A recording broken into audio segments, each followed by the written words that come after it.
ഇന്നത്തെ കറി കുറച്ചധികം ബുദ്ധിമുട്ടുള്ളതാണെങ്കിലും സംഭവം ടേസ്റ്റ് എൻ്റെ അമ്മോ ഒരു രക്ഷയില്ലാത്ത ടേസ്റ്റാണ്. അപ്പോൾ നമുക്ക് നല്ല ചൂര തേങ്ങ വറുത്തരച്ച് വെച്ച് നോക്കിയാലോ. ഇപ്പോൾ റെസിപ്പി നോക്കാം. ആദ്യം തന്നെ ഒരു പാനിലേക്ക് കുറച്ച് ഓയിൽ ഒഴിച്ചതിന് ശേഷം നമുക്ക് ആവശ്യത്തിനുള്ള തേങ്ങ എടുക്കാം. തേങ്ങ 1.5 ടേബിൾ സ്പൂൺ മഞ്ഞൾപ്പൊടി, 1 ടീസ്പൂൺ കുരുമുളക് പൊടി, ആവശ്യത്തിന് കറിവേപ്പില, കുറച്ച് മുഴുവൻ ജീരകവും 2-3 കൊച്ചുള്ളി എല്ലാം കൂടി ഇട്ട് നന്നായിട്ട് മിക്സ് ചെയ്യണം.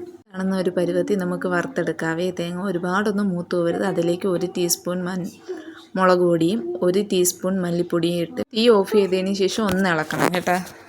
ആ വറുത്ത് വെച്ചിരിക്കുന്ന പൊടി ഒരു മിക്സിയുടെ ജാറിലേക്ക് ഇട്ട് ഈ കാണുന്ന പരുവത്തിൽ പേസ്റ്റ് ആക്കി എടുക്കുക.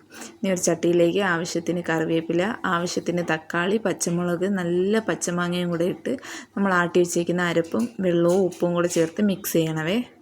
അതൊന്ന് തിളച്ച് വരുമ്പോഴത്തേക്കും നമ്മൾ കഴുകി വൃത്തിയാക്കി വെച്ചിരിക്കുന്ന മീനും കൂടെ ചേർത്ത് അടച്ച് വെച്ച് മൂടി വെച്ച് വേവിക്കും. നമ്മളെ കറി ഇവിടെ റെഡിയായിരിക്കും. നല്ല വറ്റി കുറുകി വന്ന കറിയിലേക്ക് കടുക് ഒഴിക്കുക.